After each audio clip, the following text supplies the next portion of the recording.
বন্ধুরা, একটা জিনিস একবার কল্পনা করুন, যে অঞ্চলকে পাকিস্তান এতদিন ধরে নিজেদের নিয়ন্ত্রণে রেখেছে, যে অঞ্চলকে তারা বারবার নিজেদের শক্তির প্রতীক হিসাবে দেখিয়েছে, আজ সেই অঞ্চল থেকে উঠছে এক সম্পূর্ণ আলাদা আওয়াজ।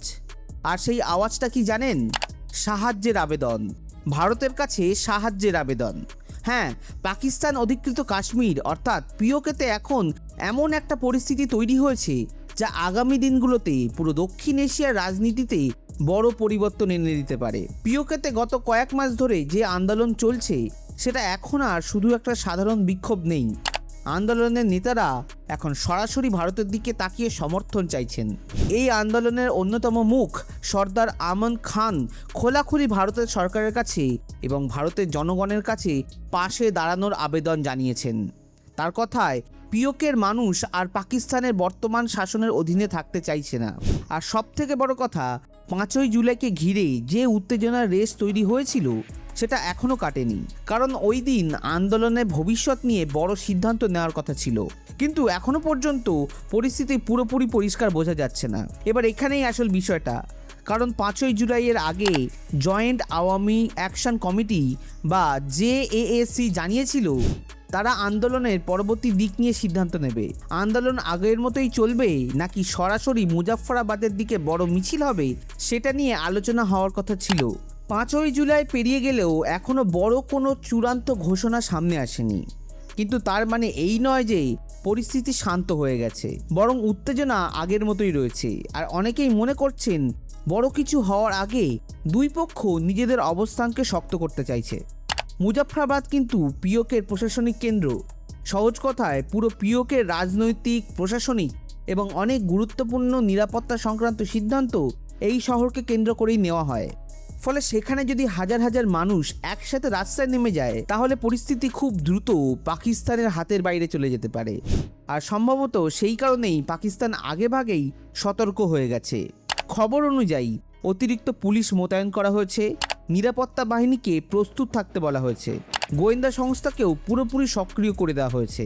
বিভিন্ন জায়গায় চেক পয়েন্ট বাড়ানো হয়েছে বলেও অভিযোগ সামনে আসে। আন্দোলনের বড় নেতাদের ওপরে নজরদারি বাড়ানো হয়েছে বলেও দাবি করা হচ্ছে।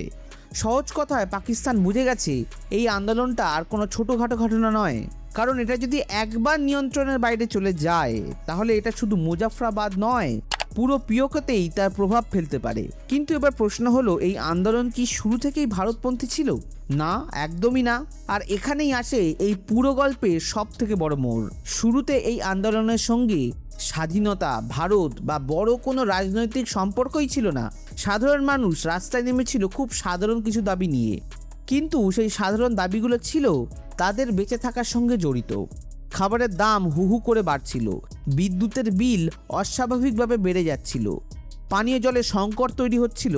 অনেক জায়গায় মানুষ অভিযোগ করছিল প্রতিদিনের প্রয়োজনীয় জিনিস কিনতে হিমশিম খেতে হচ্ছে। অনেক পরিবারের পক্ষে মাসের শেষে সংসার চালানো কঠিন হয়ে পড়ছিল। একটা সময় এমন পরিস্থিতি তৈরি হয় যেখানে সাধারণ মানুষ বলতে শুরু করে এভাবে আর বাঁচা সম্ভব নয়। সহজ কথায় মানুষ রাস্তায় নেমেছিল বড় কোনো রাজনৈতিক আদর্শের জন্য নয়, মানুষ রাস্তায় নেমেছিল বেঁচে থাকার জন্য। কিন্তু এখানেই আমার মনে হয় পাকিস্তান সবথেকে বড় ভুল সিদ্ধান্তটা নিয়ে বসে। মানুষের দাবি শোনার বদলে তারা শক্তি প্রয়োগের পথটা বেছে নেয়। আন্দোলন থামাতে কড়া পদক্ষেপ নেওয়া শুরু হয়। অভিযোগ ওঠে আন্দোলনকারীদের ওপরে গুলি চালানো হয়েছে, কয়েকজন নিহতও হন, বহু মানুষ আহতও হন। আন্দোলনের সঙ্গে যুক্ত অনেককেই আটক করা হয়েছে, এমনকি অনেকেই হঠাৎ করে গায়েব হয়ে যাওয়ার অভিযোগ তুলেছে।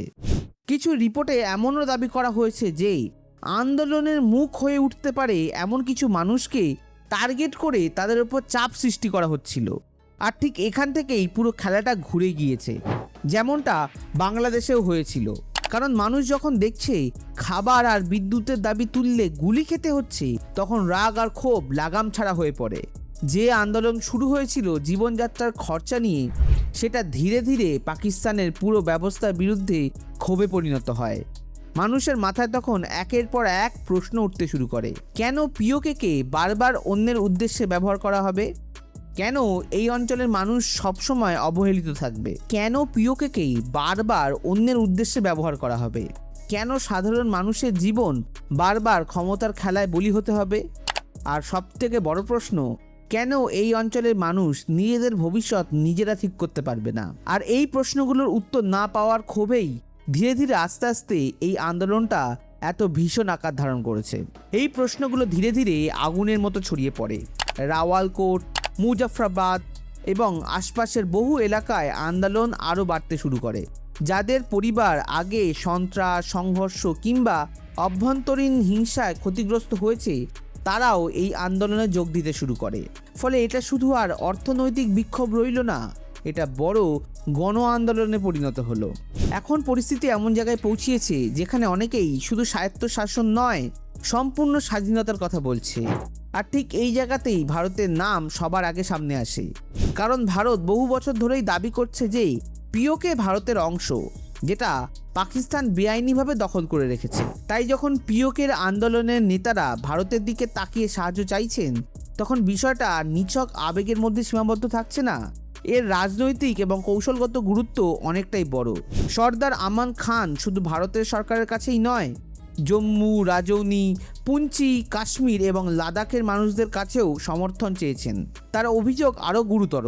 তিনি দাবি করছেন পাকিস্তান আন্দোলন ভাঙার জন্য খাদ্য সরবরাহ আটকে দিচ্ছে, প্রয়োজনীয় জিনিসপত্র বন্ধ করে দিচ্ছে এবং আন্দোলনকারীদের ওপর লাগাতার চাপ বাড়াচ্ছে। যদি এই অভিযোগগুলো সত্যি হয়, তাহলে এটা শুধু রাজনৈতিক সংকট নয়, এটা মানবিক সংকটেও পরিণত হতে পারে। এখন সবথেকে বড় প্রশ্ন, ভারত কি করবে? এখনও পর্যন্ত দিল্লির পক্ষ থেকে আনুষ্ঠানিকভাবে কোনো বক্তব্য সামনে আসেনি।